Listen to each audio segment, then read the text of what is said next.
Hello बच्चों, आज मैं आपको बताने जा रही हूँ very important topic class 12th का, जो कि है डी और एफ ब्लॉक के तत्व। ये एग्ज़ाम्स में हमेशा पूछा जाते हैं और ऐसे क्वेश्चंस जो है बहुत ही ज़्यादा ट्रिकी होते हैं। हमको इनको समझने में बहुत ही परेशानी लगती है, बहुत टफ लगते हैं समझने में, और बहुत ही ज़्यादा मार्क्स में पूछे जाते हैं। लगभग ये 5 अंक का पूछा जाता है एमपी बोर्ड एग्ज़ाम्स में। ठीक, तो ये जो डी ब्लॉक के तत्व और एफ ब्लॉक के तत्व होते हैं उसको आज हम लोग समझेंगे। तो चलिए शुरू करते हैं आज का वीडियो। तो सबसे पहले हम लोग देखते हैं डी ब्लॉक के तत्व। ठीक, इन्हें बोलते हैं हम लोग संक्रमण तत्व। तो सबसे पहले इनकी आवर्त सारणी में स्थिति देख लेते हैं, ये कहाँ पे पाए जाते हैं डी ब्लॉक के तत्व। तो आपने आवर्त सारणी देखी होगी जिसमें एस ब्लॉक के तत्व सबसे शुरू में रखे जाते हैं, इधर होते हैं पी ब्लॉक के तत्व और बीच में होते हैं आपके डी ब्लॉक के तत्व, जिसमें कितने होते हैं 10 तत्व इधर इस तरह से रखे होते हैं, 10 तत्व। ठीक है, ऐसे कुल मिलाकर के 4 श्रेणियां होती है इसमें, 2, 3, 4 इस तरह से 4 श्रेणियां होती है डी ब्लॉक के तत्वों में, जिसमें 10-10 तत्व रखे जाते हैं आपके। अब चलिए शुरू करते हैं इनकी डेफिनेशन के ऊपर।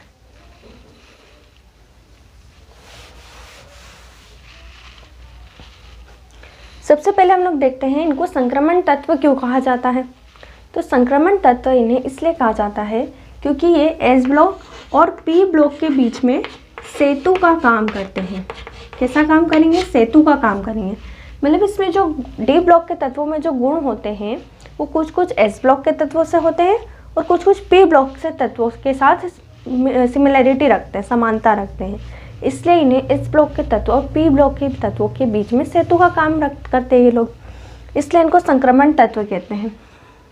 दूसरी चीज़ आती है, इनको धातुएं कहा जाता है, संक्रमण धातुएं, क्योंकि ये धात्विक प्रकृति की होती है। ठीक, अगर धातु की प्रकृति आपने देखी होगी, विशेषताएं जो देखी होगी, वो सारी की सारी विशेषताएं आपको डी ब्लॉक के तत्वों में देखने को मिलेंगी, इसलिए इन्हें धातुएं भी कहा जाता है। अब हम लोग ये देखते हैं इसकी परिभाषा कि किसी संक्रमण तत्व या फिर डी ब्लॉक के तत्व की परिभाषा क्या होगी। तो डी ब्लॉक के तत्व है, मतलब इसमें अंतिम इलेक्ट्रॉन किस में जाएगा? डी ऑर्बिटल में जाएगा, और यही जो डी ऑर्बिटल होगा आपका डी ऑर्बिटल, ये होता है अपूर्ण। कैसा होगा? अपूर्ण। तो ऐसे तत्व जिनका जो डी ऑर्बिटल होता है अपूर्ण होता है, डी ब्लॉक के तत्व या फिर क्या बोलेंगे, संक्रमण तत्व कहलाते हैं। तो इन डी ऑर्बिटल के अपूर्ण होने के कारण बहुत सारी ऐसी विशेषताएं होती है डी ब्लॉक के तत्वों में जो कि उसे अन्य तत्वों से भिन्न बनाता है। ठीक है, एस ब्लॉक के तत्वों से भी और पी ब्लॉक के तत्व और एफ ब्लॉक के तत्व, इन सब से वो बहुत ही अलग तरीके की प्रकृति दर्शाता है। उसमें अलग अलग तरीके की विशेषताएं हमको देखने को मिलेगी, जिसमें से जैसे कुछ हो गई कि ये अस्थायी होंगे, अपूर्ण होने के कारण क्या होते हैं? अस्थायी होते हैं। बहुत ही ज़्यादा कैसे होंगे? क्रियाशील होंगे। कैसे होंगे? क्रियाशील होंगे। अब क्रियाशील होने के कारण क्या होगा? ठीक है, देखो यहाँ से लिंक बनती जाएगी आपकी। अपूर्ण है मतलब अस्थायी होंगे, अस्थायी है मतलब क्रियाशील होंगे। अस्थायी का मतलब क्या होता है? ज़्यादा से ज़्यादा क्रिया करने वाले तत्व। अब क्रियाशील हैं तो किसी न किसी तत्व के साथ तो जुड़ेंगे वो लोग, तो जैसे ही जुड़ते हैं वो लोग तो क्या बना लेते हैं? संकुल बना लेते हैं। और संकुल यौगिक भी कैसे होते हैं? रंगीन होते हैं। ठीक, कैसे होते हैं? रंगीन होते हैं। और संयोजकता इनकी परिवर्तित होती रहेगी। कैसी होगी? परिवर्तित होती रहेगी। तो ऐसी कुछ विशेषताएं हमको देखने को मिलेंगी, जिनको हम लोग एक एक करके आराम से समझेंगे और समझने की कोशिश करेंगे कि अस्थायी है तो क्यों है, कुछ तत्व अस्थायी है तो कुछ ज़्यादा ही अस्थायी होंगे। ठीक है, संकुल बनाते हैं, रंगीन क्यों है, संयोजकता परिवर्तित क्यों होती है, तो ये सारे कारण हम लोग देखेंगे आगे की वीडियोज़ में। तो हम लोग अब समझते हैं इनका इलेक्ट्रॉनिक विन्यास।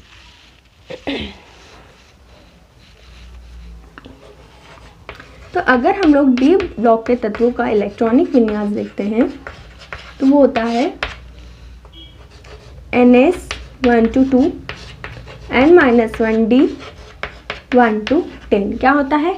NS1 to है ना, यानी 1 भी हो सकता है, 2 भी हो सकता है, और n-1d 1 से 10 तक इसकी इलेक्ट्रॉनिक विन्यास हमको देखने को मिलता है। तो ये बहुत ही इंपॉर्टेंट है, जो कि याद करने जैसा है, इसको याद कर लेना। क्या है, ns 1 to 2 d 1 to 10, ये हो गया इसका इलेक्ट्रॉनिक विन्यास। ठीक, अगर हम लोग इसका वर्गीकरण देखेंगे डी ऑर्बिटल के तत्वों का, तो क्या होगा। तो हम लोगों ने क्या देख लिया, डी ब्लॉक के तत्वों में इसकी परिभाषा देख ली कि डी ऑर्बिटल इसमें अपूर्ण होगा, ठीक है, और इसका इलेक्ट्रॉनिक विन्यास ये होता है। अब इसमें डी ऑर्बिटल कौन सा है, ये वाला है, मतलब ये अपूर्ण होगा। ठीक, अब इसमें हम लोग देखते हैं इसका वर्गीकरण।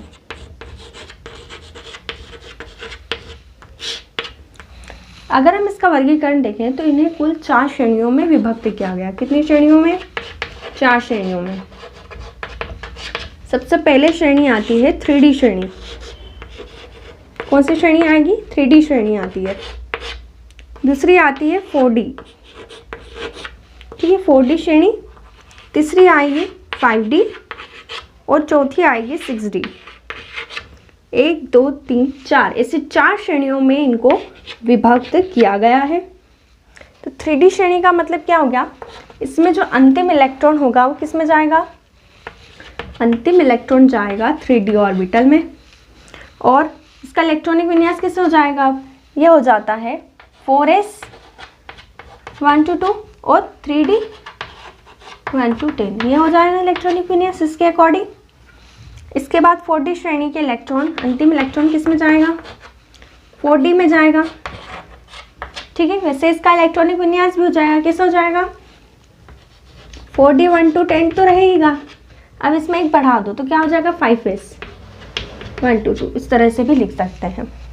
अब 5D में अंतिम इलेक्ट्रॉन किस में जाएगा, 5D ऑर्बिटल में जाएगा, और इसका इलेक्ट्रॉनिक विन्यास हो जाएगा 5D 1 to 10, और एक बढ़ा दो तो कितना हो जाएगा 6s 1 to 2, ठीक। ऐसे 6D में भी अंतिम इलेक्ट्रॉन किस में जाएगा, 6D में जाएगा, 6D ऑर्बिटल में जाएगा, और क्या हो जाएगा 6D 1 to 10 6s 1 to 2, ये 7s 1 to 2, ये हो जाएगा, ठीक। अब इसमें देखते हैं कि कौन कौन से तत्व 3D श्रेणी में मिलते हैं। तो वो होते हैं स्कैंडियम से लेकर के जिंक तक के, ठीक। स्कैंडियम से लेकर के जिंक तक के तत्व हमको 3D श्रेणी में मिलते हैं, जिसका हम लोग परमाणु क्रमांक देखें तो स्कैंडियम का होता है 21 और जिंक का होता है 30, मतलब 21 से 30 तक हमको जिंक में ये अपने 3D श्रेणी में देखने को मिलते हैं। 4D श्रेणी में हमको मिलता है, 4D श्रेणी में हमको कौन कौन से मिलेंगे, यट्रियम से कैडमियम, इसमें आता है लैंथेनियम और हाफनियम से Hg मरकरी तक, और एक्टिनियम और रदरफोर्डियम से लेकर के हाफनियम तक, कहाँ तक, हैफनियम तक, ठीक। मतलब प्रथम संक्रमण श्रेणी के तत्वों में 3D श्रेणी जो आती है उसमें इलेक्ट्रॉन 3D में जाएगा, ठीक है, 3D में जाएगा। इसका इलेक्ट्रॉनिक विन्यास 4s 1 to 2 3D 1 to 10 हो जाएगा, और इसमें जो तत्व होते हैं वो स्कैंडियम से लेकर के जिंक तक हमको मिलेंगे। 4D में इलेक्ट्रॉन 4D में जाएगा, इसका इलेक्ट्रॉनिक विन्यास आप आसानी से याद रख सकते हैं, 4D लेना है आपको पहले तो, और फिर एक बढ़ा करके 5s कर देना है, ठीक है। और इसमें होता है यट्रियम से कैडमियम, ऐसे ही 5D में 5D से 6s तक जाना है, और लैंथेनियम हाफनियम और मरकरी हो जाएगा, और 6D 7s से लेकर के एक्टिनियम रदरफोर्डियम और हाफनियम तक जाएगा, ठीक। तो ये होता है संक्रमण तत्व में वर्गीकरण।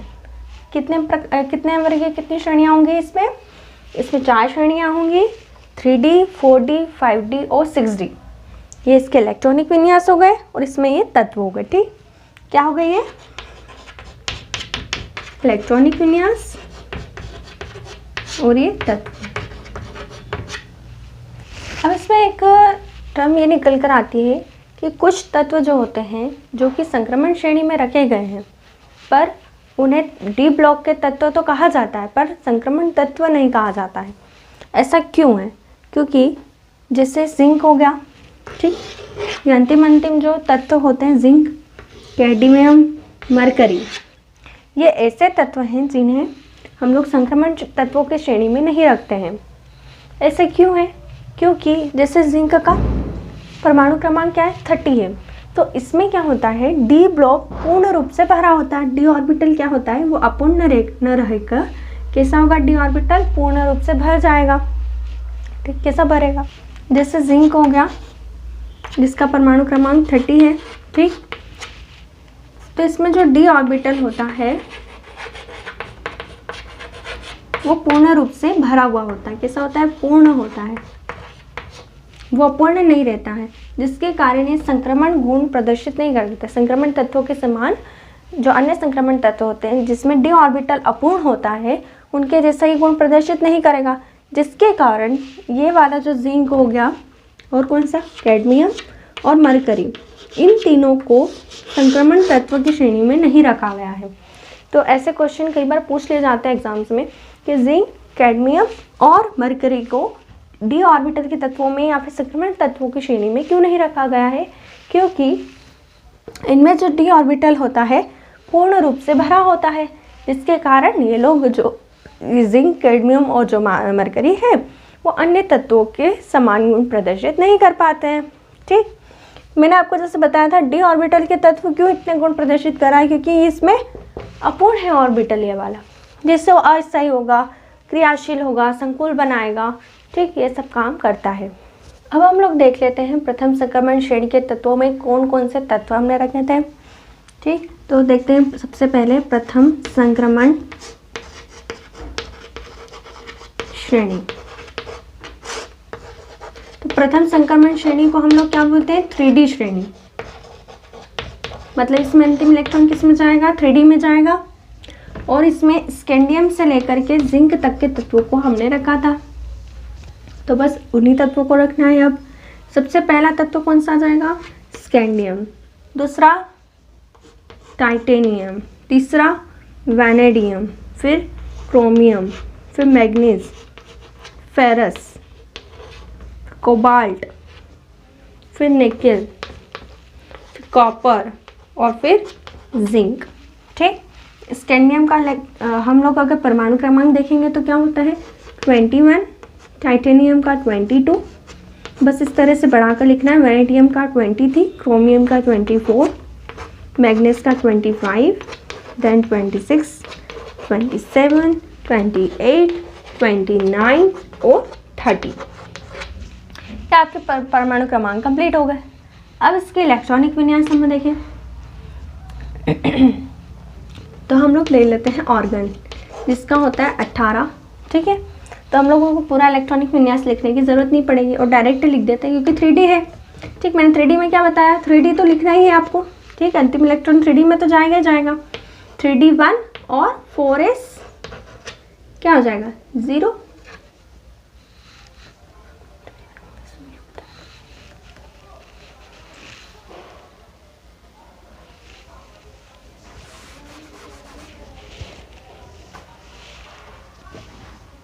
ऑर्गन तो आपको लिखना है। इसके बाद हमने क्या आपको बताया? 3D तो आपको लिखना ही है। ठीक, 3D और क्या आपको लिखना है? 4s, 3D से एक बढ़ा के 4s टू 3D1 हो जाएगा। अंतिम इलेक्ट्रॉन किस में जा रहा है? D में जा रहा है। ठीक, यहाँ पे 20 18 इसका हो गया और 2 इलेक्ट्रॉन यहाँ पर हमको मिल गए और 1 इलेक्ट्रॉन यहाँ पे मिल गए, तो 21 आपका कंप्लीट हो गया परमाणु क्रमांक। ठीक, अब 22 पे आते हैं टाइटेनियम का जिसका होता है। ऑर्गन के तो 18 इलेक्ट्रॉन्स हो गए। अब क्या ले लेते हैं? 4s2 तो आपको लिखना है। इसके बाद 3D2 हो जाएगा। क्या हो जाएगा? 3D2, 4s2 3D2। वैसे 23 का भी ऐसे ही लिखना है। ऑर्गन लिखा 4s2 3D3 और 24 का क्या हो जाएगा? ऑर्गन लिखा और क्या आ जाएगा? 4s2 और 3D4।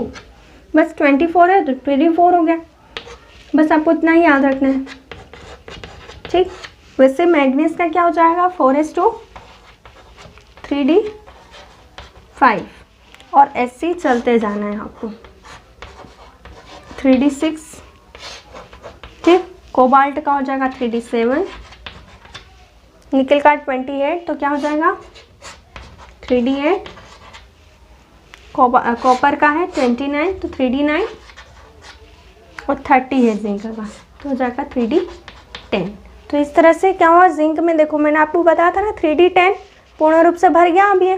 तो ये परिवर्ती संयोजकता, अस्थायी, रंगीन, संकुल वगैरह कुछ नहीं बनाएगा ये, है ना। तो ये इन सभी तत्व बनाते हैं और ये वाला तत्व नहीं बनाएगा। इन तत्वों को सीक्वेंस से याद कर लेना। पहला होता है स्कैंडियम, टाइटेनियम, फिर vanadium, chromium, manganese, ferrous, cobalt, निकल, कॉपर और जिंक। तो इस तरह से आपने इन तत्वों को याद कर लेना। और आज के लिए बस इतना ही संक्रमण तत्वों में। आगे के वीडियोस में हम आपसे मिलेंगे संक्रमण तत्वों के गुणों को लेकर के, जिसमें ये रंगीन आयन क्यों बनाते हैं, ये संकुल यौगिक क्यों बनाते हैं, इनमें परिवर्ती ऑक्सीकरण अवस्था और संयोजकता क्यों पाई जाती है, ये सारे कारणों के बारे में हम लोग चर्चा करेंगे। सो आज के लिए बस इतना ही। See you guys in next video. Thanks for watching.